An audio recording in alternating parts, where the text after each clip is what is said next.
ਲੋਕ ਚੇਤਨਾ ਚੈਨਲ ਦੇਖਣ ਵਾਲੇ ਸਾਡੇ ਸਾਰੇ ਦਰਸ਼ਕਾਂ ਦਾ ਫਿਰ ਤੋਂ ਹਾਰਦਿਕ ਸਵਾਗਤ ਹੈ। ਅੱਜ ਮਾਰਕਸਵਾਦ ਦੀ ਜਾਣ ਪਛਾਣ ਦੇ ਇਸ 8ਵੇਂ ਭਾਗ ਵਿੱਚ ਅੱਜ ਅਸੀਂ ਕੁਝ ਨਵੇਂ ਪਹਿਲੂਆਂ 'ਤੇ ਝਾਤ ਪਾਵਾਂਗੇ। ਸਰਮਾਏਦਾਰ ਅਤੇ ਵਿਕਸਿਤ ਦੇਸ਼ਾਂ ਦੇ ਲੋਕਾਂ ਦੇ ਮੁਕਾਬਲੇ ਆਰਥਿਕ ਅਤੇ ਸਮਾਜਿਕ ਤੌਰ 'ਤੇ ਪਛੜੇ ਹੋਏ ਦੇਸ਼ਾਂ ਦੇ 80% ਦੇ ਕਰੀਬ ਲੋਕਾਂ ਨੂੰ ਸਮਾਜਿਕ ਤਾਣੇ ਬਾਣੇ ਬਾਰੇ ਕੁਝ ਵੀ ਪਤਾ ਨਹੀਂ ਹੁੰਦਾ। ਕਿਸ ਤਰ੍ਹਾਂ ਲੋਕਾਂ ਨੂੰ ਆਪਣੇ ਸੂਤ ਕਰਕੇ ਤੋਰਦਾ ਹੈ ਅਤੇ ਰੱਖਦਾ ਹੈ ਅਤੇ ਸਧਾਰਨ ਲੋਕਾਂ ਦੀ ਸਮਝ ਤੋਂ ਇਹ ਸਾਰੀਆਂ ਗੱਲਾਂ ਬਾਤਾਂ ਬਾਹਰ ਹੁੰਦੀਆਂ ਹਨ। ਸਰਮਾਏਦਾਰੀ ਸਮਾਜਿਕ ਪ੍ਰਬੰਧ ਵਿੱਚ ਆਰਥਿਕ, ਸਮਾਜਿਕ, ਸਿੱਖਿਅਕ ਅਤੇ ਧਾਰਮਿਕ ਸੰਸਥਾਵਾਂ ਇਸ ਦੇ ਹਿੱਤ ਅਤੇ ਗੁਲਾਮ ਹੋ ਕੇ ਚੱਲਦੀਆਂ ਹਨ। ਸਰਮਾਏਦਾਰੀ ਸਮਾਜਿਕ ਪ੍ਰਬੰਧ ਬਾਜ਼ਾਰਵਾਦ ਦੇ ਜ਼ਰੀਏ ਮਨੁੱਖ ਨੂੰ ਬੇਲੋੜੀਆਂ ਚੀਜ਼ਾਂ ਖਰੀਦਣ ਲਈ ਉਕਸਾਉਂਦਾ ਹੈ ਅਤੇ ਬਾਅਦ ਵਿੱਚ ਮਾਨਸਿਕ ਤੌਰ 'ਤੇ ਉਹਨਾਂ ਦਾ ਗੁਲਾਮ ਕਰਕੇ ਉਹਨੂੰ ਸਾਰੀ ਜ਼ਿੰਦਗੀ ਲਈ ਤੋਰਦਾ ਹੈ। ਮਨੁੱਖ ਨੂੰ ਆਪਣੀਆਂ ਲੋੜਾਂ ਪੂਰੀਆਂ ਕਰਨ ਵਾਸਤੇ ਬੇਸ਼ੱਕ ਬਾਜ਼ਾਰ ਦੀ ਜ਼ਰੂਰਤ ਹੈ, ਇਸ ਵਿੱਚ ਕੋਈ ਦੋ ਰਾਏ ਨਹੀਂ ਹਨ। ਸਰਮਾਏਦਾਰੀ ਸਮਾਜਿਕ ਪ੍ਰਬੰਧ ਮਨੁੱਖ ਦੇ ਆਸੇ-ਪਾਸੇ ਇਸ ਤਰ੍ਹਾਂ ਦਾ ਮਾਹੌਲ ਅਤੇ ਵਾਤਾਵਰਨ ਸਿਰਜ ਦਿੰਦਾ ਹੈ। ਮਨੁੱਖ ਚੀਜ਼ਾਂ ਦੀ ਬਹੁਤਾਤ ਵਿੱਚੋਂ ਹੀ ਜੀਵਨ ਦੀਆਂ ਖੁਸ਼ੀਆਂ ਭਾਲਣ ਦੇ ਚੱਕਰੇ ਵਿੱਚ ਫਸ ਕੇ ਸਰੀਰਕ ਅਤੇ ਮਾਨਸਿਕ ਰੋਗਾਂ ਨੂੰ ਬੁਲਾਵਾ ਦਿੰਦਾ ਹੈ। ਅੱਜ ਤਕਨੋਲੋਜੀ ਦੀ ਤਰੱਕੀ ਸਿਖਰ 'ਤੇ ਹੈ। ਇਸ ਦੀ ਬਾਗਡੋਰ ਸਰਮਾਏਦਾਰੀ ਪ੍ਰਬੰਧ ਦੇ ਹੱਥ ਵਿੱਚ ਹੈ। ਇਸ ਨੇ ਤਕਨੋਲੋਜੀ ਦੇ ਉਪਕਰਨ ਲੋਕਾਂ ਨੂੰ ਵੇਚਣੇ ਵੀ ਹਨ, ਜਿਵੇਂ ਮੋਬਾਈਲ, ਲੈਪਟਾਪ ਅਤੇ ਟੈਲੀਵਿਜ਼ਨ ਆਦਿ, ਅਤੇ ਹੋਰ ਅਨੇਕਾਂ ਕਿਸਮ ਦੇ ਉਪਕਰਨ ਵੀ ਇਸ ਵਿੱਚ ਸ਼ਾਮਲ ਹਨ। ਅਗਾਂਹ ਇਹਨਾਂ ਉਪਕਰਨਾਂ ਦੇ ਮਾਧਿਅਮ ਰਾਹੀਂ ਲੋਕਾਂ ਨੂੰ ਬਾਜ਼ਾਰਵਾਦ ਨਾਲ ਜੁੜਨ ਲਈ ਮਾਨਸਿਕ ਤੌਰ 'ਤੇ ਤਿਆਰ ਵੀ ਕਰਨਾ ਹੁੰਦਾ ਹੈ। ਇੱਥੇ ਕਹਿਣ ਦਾ ਇਹ ਬਿਲਕੁਲ ਮਤਲਬ ਨਹੀਂ ਹੈ ਕਿ ਲੋਕਾਂ ਨੂੰ ਤਕਨੋਲੋਜੀ ਦੀ ਵਰਤੋਂ ਨਹੀਂ ਕਰਨੀ ਚਾਹੀਦੀ। ਬਿਲਕੁਲ ਤਕਨੋਲੋਜੀ ਦੀ ਵਰਤੋਂ ਕਰਨੀ ਚਾਹੀਦੀ ਹੈ, ਆਪਣੀਆਂ ਜੀਵਨ ਦੀਆਂ ਸਹੂਲਤਾਂ ਅਤੇ ਲੋੜਾਂ ਦੀ ਪੂਰਤੀ ਲਈ। ਜ਼ਿੰਦਗੀ ਨੂੰ ਅਸਾਰੂ ਬਣਾਉਣ ਲਈ ਵੀ ਇਸ ਦੀ ਵਰਤੋਂ ਹੋਣੀ ਚਾਹੀਦੀ ਹੈ। ਅੱਜ ਕੱਲ੍ਹ ਹਰ ਉਮਰ ਦੇ ਲੋਕ ਮੋਬਾਈਲ ਨੂੰ ਵਰਤ ਰਹੇ ਹਨ, ਜਿਸ ਵਿੱਚ ਖਾਸ ਕਰਕੇ ਨੌਜਵਾਨ ਪੀੜ੍ਹੀ ਇਸ ਦੀ ਵਰਤੋਂ ਨੂੰ ਅਫੀਮ ਦੇ ਨਸ਼ੇ ਦੀ ਤਰ੍ਹਾਂ ਕਰਦੀ ਹੈ। ਇੱਕ ਸਰਵੇਖਣ ਮੁਤਾਬਕ ਦਿਨ ਦਾ 30% ਹਿੱਸਾ ਇਸ ਮੋਬਾਈਲ ਫੋਨ ਦੀ ਭੇਂਟ ਚੜ੍ਹਦਾ ਹੈ। ਸਰਮਾਏਦਾਰੀ ਸਮਾਜਿਕ ਪ੍ਰਬੰਧ ਦੀ ਜਕੜ ਇਤਨੀ ਮਜ਼ਬੂਤ ਹੈ ਕਿ ਇਸ ਦੀ ਮਾਰ ਤੋਂ ਧਰਮ ਵੀ ਨਹੀਂ ਬਚ ਸਕਦਾ, ਚਾਹੇ ਉਹ ਕੋਈ ਵੀ ਧਰਮ ਹੋਵੇ। ਧਾਰਮਿਕ ਸੰਸਥਾਵਾਂ ਦੇ ਆਗੂ ਅਤੇ ਪੁਜਾਰੀ ਲਾਣਾ ਇਸ ਤਰ੍ਹਾਂ ਦਾ ਪ੍ਰਚਾਰ ਕਰਦਾ ਹੈ ਕਿ ਧਾਰਮਿਕ ਗ੍ਰੰਥਾਂ ਦੇ ਪਾਠ ਅਤੇ ਪੂਜਾ ਕਰਨ ਨਾਲ ਹੀ ਮਨੁੱਖ ਸਮੱਸਿਆਵਾਂ ਤੋਂ ਸੁਰੱਖਿਅਤ ਹੋ ਸਕਦਾ ਹੈ। ਅਸਲ ਵਿੱਚ ਸਰਮਾਏਦਾਰੀ ਨੇ ਇਹਨਾਂ ਧਰਮ ਦੇ ਠੇਕੇਦਾਰਾਂ ਦੇ ਗਲ 'ਚ ਵੀ ਪੰਜਾਲੀ ਪਾਈ ਹੋਈ ਹੈ। ਇਹ ਲੋਕਾਂ ਨੂੰ ਮੋਹ ਮਾਇਆ ਤੋਂ ਦੂਰ ਰਹਿਣ ਦੀਆਂ ਗੱਲਾਂ ਦੱਸਦੇ ਹਨ। ਇਹ ਸਿਰਫ ਇਹਨਾਂ ਦੇ ਸ਼ਰਧਾਲੂਆਂ ਲਈ ਹੀ ਹੁੰਦੀਆਂ ਹਨ, ਜਦੋਂ ਕਿ ਆਪ ਅਤੇ ਇਹਨਾਂ ਦੇ ਧਾਰਮਿਕ ਅਸਥਾਨ ਸਰਮਾਏ ਵਿੱਚ ਡੁੱਬੇ ਹੋਏ ਹਨ।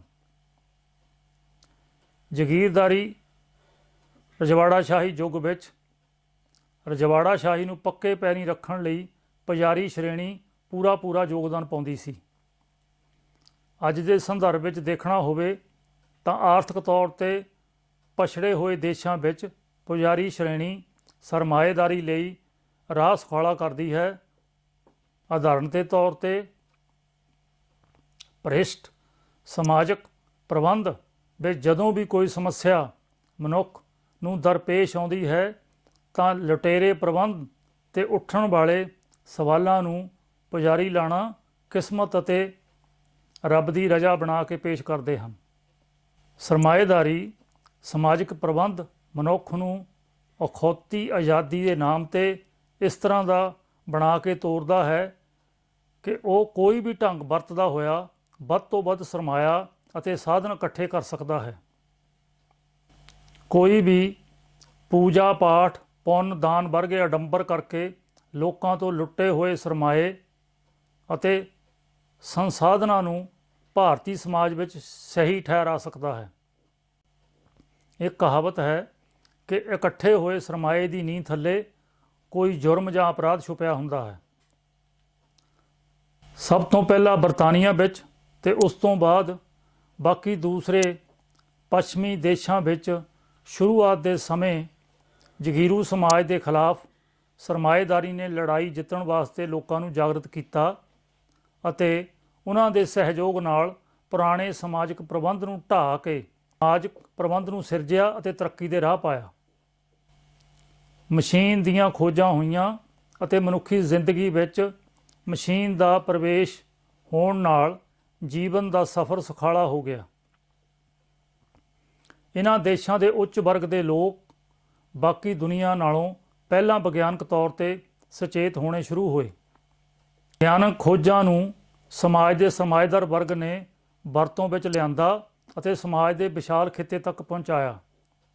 ਭਾਰਤ ਵਿੱਚ ਉੱਚ ਵਰਗ ਨੇ ਮੂੰਹ ਜ਼ਬਾਨੀ ਗਿਆਨ ਤਾਂ ਹਾਸਲ ਕੀਤਾ, ਪਰ ਪੱਛਮੀ ਖਿੱਤੇ ਦੀ ਤਰ੍ਹਾਂ ਕੋਈ ਅਮਲੀ ਰੂਪ ਵਿੱਚ ਪ੍ਰਯੋਗ ਨਹੀਂ ਕੀਤਾ। ਜਿਵੇਂ ਕਿ ਸ਼ੁਰੂਆਤ ਵਿੱਚ ਭਾਫ਼ ਨਾਲ ਚੱਲਣ ਵਾਲੀਆਂ ਮਸ਼ੀਨਾਂ ਨੇ ਸਮਾਜ ਦੀ ਆਰਥਿਕਤਾ ਨੂੰ ਉਸਾਰਨ ਅਤੇ ਲੋਕਾਂ ਦੇ ਆਵਾਜਾਈ ਸਾਧਨਾਂ ਨੂੰ ਵਿਕਸਿਤ ਕਰਦੇ ਹੋਏ ਸਮਾਜ ਵਿੱਚ ਅਹਿਮ ਯੋਗਦਾਨ ਪਾਇਆ। ਬੇਸ਼ੱਕ ਇਸ ਵਿੱਚ ਸਰਮਾਏਦਾਰ ਵਰਗ ਦਾ ਮੁਨਾਫੇਲੇ ਹਿੱਤ ਸ਼ਾਮਲ ਸੀ।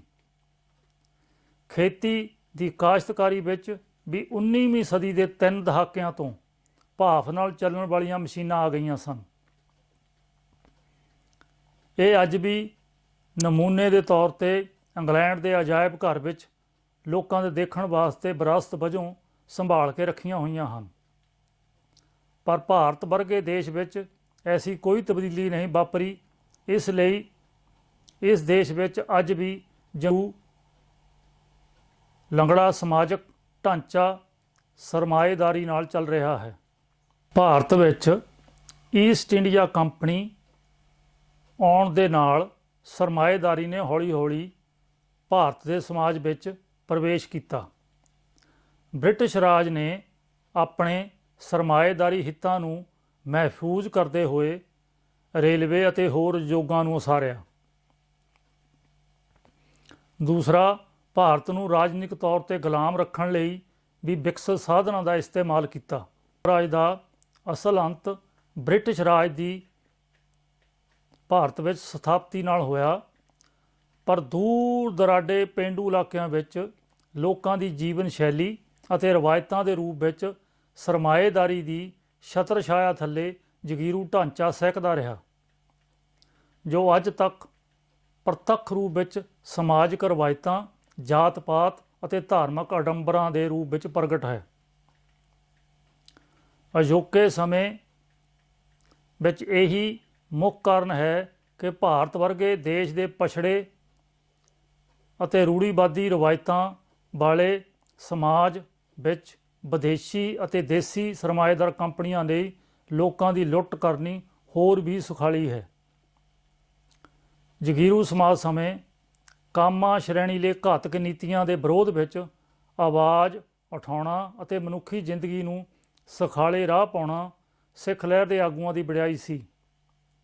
ਭਾਰਤ ਵਰਗੇ ਦੇਸ਼ ਵਿੱਚ ਕਾਮਾ ਸ਼੍ਰੇਣੀ ਦੇ ਲੋਕਾਂ ਦੀ ਬਹੁ ਗਿਣਤੀ, ਖਾਸ ਕਰਕੇ ਪੇਂਡੂ ਖਿੱਤੇ ਵਿੱਚ ਵਿਗਿਆਨਕ ਸੂਝ ਤੋਂ ਅਮਲੀ ਰੂਪ ਵਿੱਚ ਪਛੜੀ ਹੋਈ ਅਤੇ ਕੋਰੀ ਹੈ। ਮਾਰਕਸਵਾਦ ਦਾ ਨਾਮ ਸੁਣਦੇ ਹੀ ਸਧਾਰਨ ਲੋਕਾਂ ਦੇ ਦਿਮਾਗ ਵਿੱਚ ਕਮਿਊਨਿਸਟ ਪਾਰਟੀਆਂ ਦੀ ਸਮਾਜਿਕ ਪੱਧਰ 'ਤੇ ਅਸਫਲਤਾ ਦਸਤਕ ਦੇਣ ਲੱਗਦੀ ਹੈ।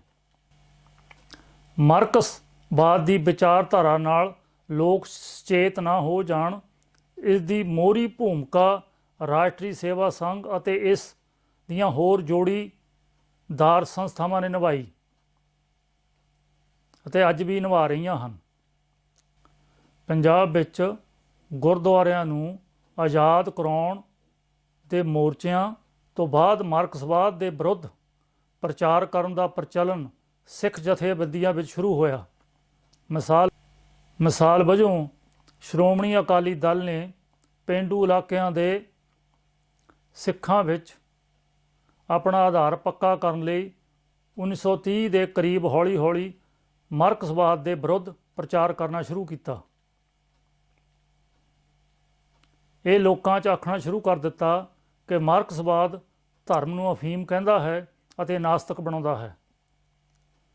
ਇਹ ਧਰਮ ਲਈ ਵੱਡਾ ਖਤਰਾ ਵੀ ਹੈ। ਇਸ ਤਰ੍ਹਾਂ ਦੇ ਕਈ ਭੁਲੇਖੇ ਖੜੇ ਕਰਕੇ ਮਾਰਕਸਵਾਦ ਨੂੰ ਵਿਚਾਰਧਾਰਕ ਤੌਰ 'ਤੇ ਲੋਕਾਂ ਵਿੱਚ ਬਦਨਾਮ ਕੀਤਾ ਗਿਆ। ਜੇਕਰ ਕਿਸੇ ਨੂੰ ਸਮਾਜ ਵਿੱਚੋਂ ਖਤਮ ਕਰਨਾ ਹੋਵੇ ਤਾਂ ਉਸ ਦੇ ਚਰਿੱਤਰ ਨੂੰ ਬਦਨਾਮ ਕਰ ਦਿਓ। ਇਹੀ ਮਾਰਕਸਵਾਦ ਨਾਲ ਵਾਪਰਿਆ। ਮਾਰਕਸਵਾਦ ਦੀ ਬਦਨਾਮੀ ਦਾ ਮੌਕਾ ਪੈਦਾ ਕਰਨ ਦੀ ਜ਼ਿੰਮੇਵਾਰੀ ਤੋਂ ਭਾਰਤੀ ਕਮਿਊਨਿਸਟ ਪਾਰਟੀ ਨੂੰ ਵੀ ਮੁਕਤ ਨਹੀਂ ਕੀਤਾ ਜਾ ਸਕਦਾ, ਕਿਉਂਕਿ ਉਸਨੇ ਲੋਕਾਂ ਨੂੰ ਭਾਰਤੀ ਸਮਾਜਿਕ ਹਾਲਾਤਾਂ ਨਾਲ ਜੋੜ ਕੇ ਮਾਰਕਸਵਾਦ ਦੀ ਵਿਆਖਿਆ ਕਰਕੇ ਨਹੀਂ ਦੱਸਿਆ ਅਤੇ ਨਾ ਹੀ ਇਸ 'ਤੇ ਆਪ ਸਹੀ ਅਮਲ ਕੀਤਾ। ਅੱਜ ਜੋ ਪੂਰੇ ਵਿਸ਼ਵ ਵਿੱਚ ਆਰਥਿਕ, ਸਮਾਜਿਕ ਅਤੇ ਕੁਦਰਤੀ ਵਾਤਾਵਰਣ ਦੇ ਹਾਲਾਤਾਂ ਨੇ ਜਿਹੜੇ ਸਵਾਲ ਖੜੇ ਕੀਤੇ ਹਨ, ਉਹਨਾਂ ਦੇ ਜਵਾਬ ਅਤੇ ਹੱਲ ਮਾਰਕਸਵਾਦ ਦੀ ਵਿਗਿਆਨਕ ਰੌਸ਼ਨੀ ਵਿੱਚ ਲੱਭੇ ਜਾ ਸਕਦੇ ਹਨ। ਇਸ ਤੋਂ ਇਲਾਵਾ ਵਿਸ਼ਵ ਦੇ ਮਨੁੱਖੀ ਭਾਈਚਾਰੇ ਕੋਲ ਹੋਰ ਕੋਈ ਵੀ ਰਸਤਾ ਨਹੀਂ ਬਚਦਾ। ਸਮੱਸਿਆਵਾਂ ਨੂੰ ਸਮਝਣ ਅਤੇ ਸੁਲਝਾਉਣ ਦਾ ਢੰਗ ਤਰੀਕਾ ਹੀ ਮਾਰਕਸਵਾਦ ਦਾ ਨਜ਼ਰੀਆ ਜਾਂ ਦ੍ਰਿਸ਼ਟੀਕੋਣ ਹੈ। ਇਸ ਤੋਂ ਵੀ ਅਗਲੇਰਾ ਕਦਮ ਵਰਤਮਾਨ ਦੀਆਂ ਹਾਲਤਾਂ ਨੂੰ ਵੇਖਦੇ ਹੋਏ ਭਵਿੱਖ ਦੀਆਂ ਹਾਲਤਾਂ ਦਾ ਚਿਤਰਣ ਕਰਨਾ ਹੈ। ਅੱਜ ਕੱਲ੍ਹ ਉਦਯੋਗ 'ਚ ਆਉਣ ਵਾਲੀ ਤਕਨੀਕੀ ਤਰੱਕੀ ਕਾਰਨ ਕਾਮਿਆਂ ਦੀ ਥਾਂ 'ਤੇ ਸਵੈ ਚਾਲਕ ਮਸ਼ੀਨਾਂ ਅਤੇ ਰਾਬੋਟਾਂ ਦੀ ਵਰਤੋਂ ਨਾਲ ਉਤਪਾਦਨ ਤਾਂ ਭਾਵੇਂ ਤੇਜ਼ ਹੋ ਜਾਵੇ, ਪਰ ਬੇਰੁਜ਼ਗਾਰੀ ਵੀ ਉਸੇ ਤੇਜ਼ੀ ਨਾਲ ਵੱਡੇ ਪੱਧਰ 'ਤੇ ਫੈਲਦੀ ਹੈ। ਕਾਰਾਂ ਬਣਾਉਣ ਵਾਲੇ ਵੱਖੋ ਵੱਖਰੇ ਉਦਯੋਗ ਉਤਪਾਦਨ ਨੂੰ ਤੇਜ਼ ਕਰਨ ਲਈ ਅਤੇ ਲਾਗਤਾਂ ਨੂੰ ਘਟਾਉਣ ਲਈ ਕਾਮਿਆਂ ਦੀ ਥਾਂ 'ਤੇ ਸਵੈ ਚਾਲਕ ਮਸ਼ੀਨਾਂ ਅਤੇ ਰੋਬੋਟਾਂ ਦੀ ਵਰਤੋਂ ਕਰਦੇ ਹਨ। ਉਦਯੋਗਪਤੀ ਮਾਰਕੀਟ ਵਿੱਚ ਆਪਣੀ ਹਾਲਤ ਮਜ਼ਬੂਤ ਰੱਖਣ ਲਈ ਇੱਕ ਦੂਸਰੇ ਦੇ ਮੁਕਾਬਲੇ ਕੀਮਤਾਂ 'ਚ ਕਟੌਤੀ ਕਰਦੇ ਹੋਏ ਵਸਤਾਂ ਨੂੰ ਵੇਚਦੇ ਹਨ। ਇਸ ਤੋਂ ਵੀ ਅਗਾਂਹ ਕਾਰਾਂ ਬਣਾਉਣ ਵਾਲੀਆਂ ਕੰਪਨੀਆਂ ਟੈਲੀਵਿਜ਼ਨ ਅਤੇ ਇੰਟਰਨੈੱਟ ਦੇ ਜ਼ਰੀਏ ਕਾਰਾਂ ਨੂੰ ਕਿਸ਼ਤਾਂ ਅਤੇ ਬਗੈਰ ਵਿਆਜ 'ਤੇ ਖਰੀਦਣ ਵਾਸਤੇ ਲੋਕਾਂ ਨੂੰ। ਨਤੀਜੇ ਵਜੋਂ ਅੱਜ ਹਾਲਤ ਇਹ ਹੈ ਕਿ ਵਿਸ਼ਵ ਦੇ ਬਹੁਤੇ ਦੇਸ਼ਾਂ ਵਿੱਚ, ਖਾਸ ਕਰਕੇ ਪੱਛਮੀ ਦੇਸ਼ਾਂ ਵਿੱਚ, ਕਾਰਾਂ ਖੜ੍ਹੀਆਂ ਕਰਨ ਨੂੰ ਥਾਂ ਨਹੀਂ ਮਿਲ ਰਹੀ। ਸੜਕਾਂ 'ਤੇ ਕਾਰਾਂ ਦੀ ਵੱਧ ਰਹੀ ਭੀੜ ਕਾਰਨ ਐਕਸੀਡੈਂਟਾਂ ਵਿੱਚ ਵੀ ਵਾਧਾ ਹੋਣ ਦਾ ਖਤਰਾ ਵੱਧ ਰਿਹਾ ਹੈ। ਆਰਥਿਕ ਤੌਰ 'ਤੇ ਤਾਕਤਵਰ ਉਦਯੋਗਿਕ ਗਰੁੱਪ ਆਉਣ ਵਾਲੇ 4-5 ਸਾਲਾਂ ਦੌਰਾਨ ਮੁਕਾਬਲੇ ਵਿੱਚ ਪਛੜੇ ਹੋਏ ਉਦਯੋਗਾਂ ਨੂੰ ਜਾਂ ਤਾਂ ਆਪਣੇ ਵਿੱਚ ਸ਼ਾਮਲ ਕਰ ਲੈਣਗੇ ਜਾਂ ਉਹਨਾਂ ਨੂੰ ਬੰਦ ਹੋਣ ਦੀ ਕਗਾਰ 'ਤੇ ਲੈ ਆਉਣਗੇ। ਭਵਿੱਖ ਵਿੱਚ ਕਾਰ ਉਦਯੋਗ ਦਾ ਇਹੋ ਹੀ ਹਸ਼ਰ ਹੋਣ ਵਾਲਾ ਹੈ। ਬਰਤਾਨੀਆ ਵਿੱਚ ਕੱਪੜੇ ਦੇ ਉਤਪਾਦਨ ਖੇਤਰ ਵਿੱਚ ਮਸ਼ੀਨ ਆਈ ਤਾਂ ਮਸ਼ੀਨ ਨੇ ਹੱਥ ਖੱਡੀ ਦੇ 1 ਗਜ਼ ਕੱਪੜਾ ਬੁਣਨ 'ਤੇ ਲੱਗੇ ਕੁੱਲ ਸਮੇਂ ਦੇ ਮੁਕਾਬਲੇ 20% ਜ਼ਿਆਦਾ ਕੱਪੜੇ ਦਾ ਉਤਪਾਦਨ ਕੀਤਾ। ਦੂਸਰੇ ਸ਼ਬਦਾਂ ਵਿੱਚ, ਜਿਤਨੇ ਸਮੇਂ ਵਿੱਚ ਇੱਕ ਹੱਥ ਖੱਡੀ 1 ਗਜ਼ ਕੱਪੜਾ ਬੁਣਦੀ ਸੀ, ਉਤਨੇ ਸਮੇਂ 'ਚ ਮਸ਼ੀਨ 20 ਗਜ਼ ਤੋਂ ਵੀ ਜ਼ਿਆਦਾ ਕੱਪੜਾ ਬੁਣ ਸਕਦੀ ਸੀ। ਮਸ਼ੀਨ ਨਾਲ ਬਣਾਏ ਕੱਪੜੇ ਦੀ ਕੀਮਤ ਹੱਥ ਖੱਡੀ ਦੁਆਰਾ ਬਣਾਏ ਹੋਏ ਕੱਪੜੇ ਦੇ ਮੁਕਾਬਲੇ ਬਰਤਾਨੀਆ ਵਿੱਚ ਬਹੁਤ ਹੀ ਘੱਟ ਰੱਖੀ ਗਈ ਅਤੇ ਇਸ ਨੂੰ ਬਹੁਤ ਹੀ ਥੋੜ੍ਹੇ ਮੁੱਲ ਉੱਤੇ ਵੇਚਿਆ ਗਿਆ। ਪਰ ਜਦੋਂ ਇਹ ਮਸ਼ੀਨ ਨਾਲ ਬੁਣਿਆ ਕੱਪੜਾ ਵਿਕਣ ਲਈ ਭਾਰਤ ਵਿੱਚ ਆਇਆ ਤਾਂ ਇਸ ਨੂੰ ਬਰਤਾਨੀਆ ਨਾਲੋਂ ਵੱਧ ਮੁੱਲ ਤੇ ਭਾਰਤ ਦੀ ਮੰਡੀ ਵਿੱਚ ਵੇਚਿਆ ਗਿਆ। ਸਮੇਂ ਦੇ ਨਾਲ ਨਾਲ ਕੱਚਾ ਮਾਲ ਅਤੇ ਭਾਰਤ ਤੋਂ ਖਾਦ ਪਦਾਰਥ ਲਿਜਾ ਕੇ ਇੰਗਲੈਂਡ ਵਿੱਚ ਲਿਜਾ ਕੇ ਵੇਚੇ ਗਏ। ਉਹਨਾਂ ਤੋਂ ਬੇਹਿਸਾਬ ਮੁਨਾਫਾ ਕਮਾਇਆ ਗਿਆ। ਵਾਧੂ ਮੁਨਾਫੇ ਦਾ ਇਹ ਤਰੀਕਾ ਸਿਰਫ ਕੱਪੜਾ ਖੇਤਰ ਵਿੱਚ ਹੀ ਨਹੀਂ, ਸਗੋਂ ਹਰ ਪ੍ਰਕਾਰ ਦੇ ਵਪਾਰਕ ਖੇਤਰ ਵਿੱਚ ਅਜਮਾਇਆ ਗਿਆ। ਵਟਾਂਦਰੇ ਦੇ ਰੂਪ ਵਿੱਚ ਕਪਾਹ, ਚਾਹ, ਚਾਵਲ ਅਤੇ ਖਣਿਜ ਆਦਿ ਇੰਗਲੈਂਡ ਵਿੱਚ ਲਿਜਾਏ ਜਾਂਦੇ। ਪੰਜਾਬ ਦੇ ਜੱਟਾਂ ਤੋਂ ਅਨਾਜ ਦੀ ਵੱਧ ਤੋਂ ਵੱਧ ਪੈਦਾਵਾਰ ਲੈਣ ਲਈ ਅਤੇ ਮਾਲੀਆ ਅਗਰਾਉਣ ਵਾਸਤੇ ਸਸਤੇ ਭਾਅ ਉੱਪਰ ਬਾਰ, ਜਿਹੜਾ ਕਿ ਅੱਜ ਕੱਲ੍ਹ ਪਾਕਿਸਤਾਨ ਵਿੱਚ ਹੈ, ਮੁਰੱਬੇ ਕਿਸਾਨਾਂ ਨੂੰ ਅਲਾਟ ਕਰਵਾਏ ਗਏ। ਬਸਤੀਆਂ 'ਚ ਤਬਦੀਲ ਕੀਤੇ ਗਏ ਗੁਲਾਮ ਮੁਲਕਾਂ 'ਚ ਰਹਿੰਦੇ ਲੋਕਾਂ ਦੀ ਲੁੱਟ ਖਸੁੱਟ ਰਾਹੀਂ ਪੈਦਾ ਹੋਏ ਇਸ ਵਾਧੂ ਮੁਨਾਫੇ ਨਾਲ ਇੰਗਲੈਂਡ ਦੇ ਸਰਮਾਏਦਾਰ ਵਰਗ ਨੇ ਭਰਪੂਰ ਸਰਮਾਇਆ ਕਮਾਇਆ। ਇਸ ਸਰਮਾਏਦਾਰੀ ਦੇ ਤਾਣੇ ਬਾਣੇ ਵਿੱਚ ਪਿਸ ਰਹੀ ਕਾਮਾ ਸ਼੍ਰੇਣੀ ਦੇ ਸੰਘਰਸ਼ਾਂ ਦੀ ਇਤਿਹਾਸਕ ਭੂਮਿਕਾ ਵੀ ਬਹੁਤ ਅਹਿਮ ਹੈ। ਮਾਰਕਸ ਇਸ ਵੱਲ ਵੀ ਇਸ਼ਾਰਾ ਕਰ ਚੁੱਕਿਆ ਹੈ ਕਿ ਬ੍ਰਿਟਿਸ਼ ਸਰਮਾਏਦਾਰ ਵਰਗ ਮਸ਼ੀਨਾਂ ਰਾਹੀਂ ਬਣਾਈਆਂ ਚੀਜ਼ਾਂ ਅਤੇ ਵਸਤਾਂ ਨੂੰ ਵੇਚਣ ਲਈ ਸੰਸਾਰ ਦੀ ਮੰਡੀ ਵਿੱਚ ਮੋਹਰੀ ਬਣਿਆ। ਇਸ ਲਈ ਇੰਗਲੈਂਡ ਦੇ ਸਰਮਾਏਦਾਰ ਵਰਗ ਨੂੰ ਕਿਰਤੀ ਸ਼੍ਰੇਣੀ ਦੀਆਂ ਹਾਲਤਾਂ 'ਚ ਸੁਧਾਰ ਲਿਆਉਣ ਦੀਆਂ ਮੰਗਾਂ ਨੂੰ ਹੁੰਗਾਰਾ ਦੇਣਾ ਪਿਆ।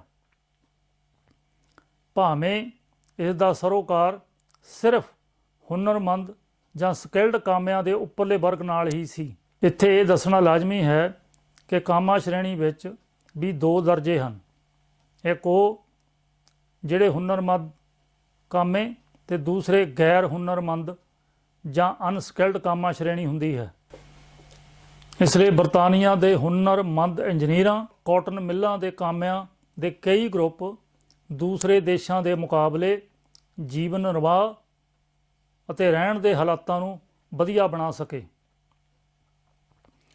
ਵਿਕਟੋਰੀਆ ਦੇ ਸ਼ਾਸਨ ਕਾਲ 1850 ਦੇ ਨੇੜੇ ਤੇੜੇ ਲਿਵਰਪੂਲ ਅਤੇ ਬਾਅਦ ਵਿੱਚ ਮੈਨਚੈਸਟਰ ਦੀਆਂ ਸੂਤ ਕਤਾਈ ਮਿੱਲਾਂ ਵਿੱਚ 13 ਵਰ੍ਹਿਆਂ ਦੇ ਬੱਚਿਆਂ ਤੋਂ ਵੀ ਕੰਮ ਕਰਵਾਇਆ ਜਾਂਦਾ ਸੀ।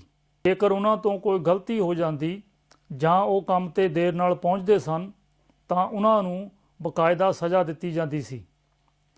ਇਸ ਮਿਸਾਲ ਤੋਂ ਸਪਸ਼ਟ ਹੋ ਜਾਂਦਾ ਹੈ ਕਿ ਉਸ ਸਮੇਂ ਸਰਮਾਏਦਾਰ ਉਦਯੋਗਪਤੀਆਂ ਦਾ ਕਿਰਤੀ ਸ਼੍ਰੇਣੀ ਨਾਲ ਕੀ ਔਰ ਕਿਸ ਤਰ੍ਹਾਂ ਦਾ ਵਤੀਰਾ ਹੁੰਦਾ ਸੀ।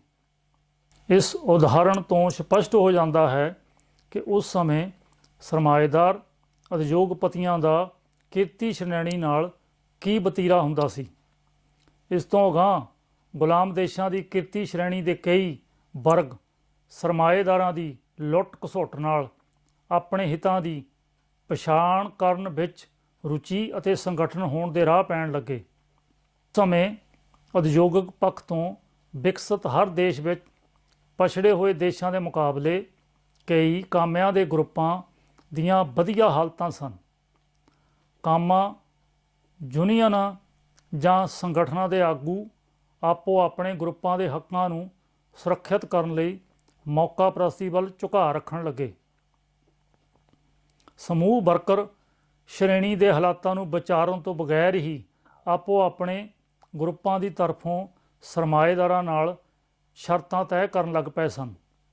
ਲੈਨਨ ਆਖਦਾ ਹੈ ਕਿ ਸਾਮਰਾਜੀ ਪੜਾਅ ਦੇ ਵਿਕਸਿਤ ਹੋਣ ਦੇ ਨਾਲ ਨਾਲ ਹੀ ਮਨਜ਼ੂਰ ਸ਼ੁਦਾ ਕਾਮਾ ਸ਼੍ਰੇਣੀ ਦੀ ਲਹਿਰ ਦੇ ਸੰਗਠਨ ਨੇ ਪਹਿਲੇ ਵਿਸ਼ਵ ਯੁੱਧ ਦੌਰਾਨ ਹਰ ਥਾਂ ਸਿਰਫ ਰੂਸ ਨੂੰ ਛੱਡ ਕੇ ਸਾਮਰਾਜਵਾਦੀ ਅਰਥਾਤ ਆਪਣੀਆਂ ਸਲਤਨਤਾਂ ਦਾ ਵਿਸਥਾਰ ਕਰਨ ਵਾਲਿਆਂ ਨਾਲ ਹੋਣ ਬਾਰੇ ਸਪਸ਼ਟ ਕਰ ਦਿੱਤਾ ਸੀ।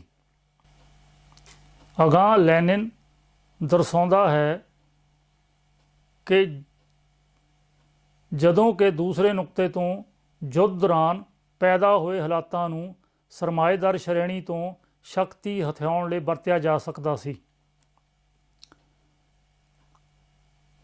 ਸਰਮਾਏਦਾਰ ਤਾਕਤਾਂ ਦੀ ਹੋਰ ਦੇਸ਼ਾਂ 'ਚ ਘੁਸਪੈਠ ਨਾਲ ਇਹਨਾਂ ਦੇਸ਼ਾਂ 'ਚ ਚੱਲ ਰਹੇ ਉਤਪਾਦਨ ਦੇ ਪੁਰਾਣੇ ਢੰਗ ਤਰੀਕੇ ਤਬਾਹ ਹੋਣ ਲੱਗੇ, ਜਿਨ੍ਹਾਂ 'ਤੇ ਇਹਨਾਂ ਦੇਸ਼ਾਂ ਦੀ ਵੱਡੀ ਵਸੋਂ ਦਾ ਜੀਵਨ ਨਿਰਵਾਹ ਨਿਰਭਰ ਸੀ।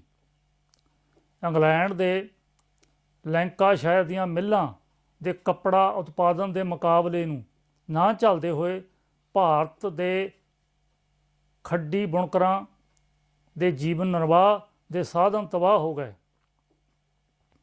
ਸਾਮਰਾਜਵਾਦੀ ਪੜਾਅ ਅਤੇ ਪਹਿਲੇ ਵਿਸ਼ਵ ਯੁੱਧ ਦੌਰਾਨ ਇਸ ਤੋਂ ਬਾਅਦ ਖਾਸ ਕਰਕੇ ਗੁਲਾਮ ਦੇਸ਼ਾਂ ਦੇ ਲੋਕਾਂ 'ਤੇ ਟੈਕਸ ਦਾ ਦਬਾਅ ਬਹੁਤ ਵਧਿਆ। ਗੁਲਾਮ ਦੇਸ਼ਾਂ ਵੱਲੋਂ ਬਣਾਈਆਂ ਵਸਤਾਂ ਅਤੇ ਕੱਚੇ ਮਾਲ ਦੀਆਂ ਕੀਮਤਾਂ ਨੂੰ ਘੱਟ ਕਰਨ ਨਾਲ ਇਸ ਦੋਹਰੇ ਸੰਕਟ ਕਾਰਨ ਗਰੀਬੀ ਅਤੇ ਭੁੱਖਮਰੀ ਵਧੀ। ਭਾਰਤ 'ਚ ਖਾਸ ਕਰਕੇ ਬੰਗਾਲ ਵਿੱਚ ਭੁੱਖਮਰੀ ਦੇ ਸੰਕਟ ਇਸ ਦੀਆਂ ਇਤਿਹਾਸਕ ਉਦਾਹਰਣਾਂ ਹਨ। ਮਾਰਕਸਵਾਦੀ ਫਲਸਫਾ ਕਹਿੰਦਾ ਹੈ ਕਿ ਜੇਕਰ ਇਸ ਤਰ੍ਹਾਂ ਦੇ ਸੰਕਟ ਪੂੰਜੀਵਾਦੀ ਪ੍ਰਬੰਧ ਦੀ ਲੁੱਟ ਦਾ ਨਤੀਜਾ ਹਨ, ਅਗਰ ਇਸ ਲੁੱਟ ਨੂੰ ਖਤਮ ਕਰਨਾ ਹੈ ਤਾਂ ਹਰੇਕ ਦੇਸ਼ ਦੇ ਲੋਕਾਂ ਨੂੰ ਆਪੋ ਆਪਣੇ ਦੇਸ਼ ਵਿੱਚ ਇਹਨਾਂ ਸਰਮਾਏਦਾਰ ਗਰੁੱਪਾਂ ਦੇ ਖਿਲਾਫ ਇੱਕ ਸਾਂਝਾ ਮੁਹਾਜ਼ ਸਿਰਜਣਾ ਪਵੇਗਾ। ਧੰਨਵਾਦ।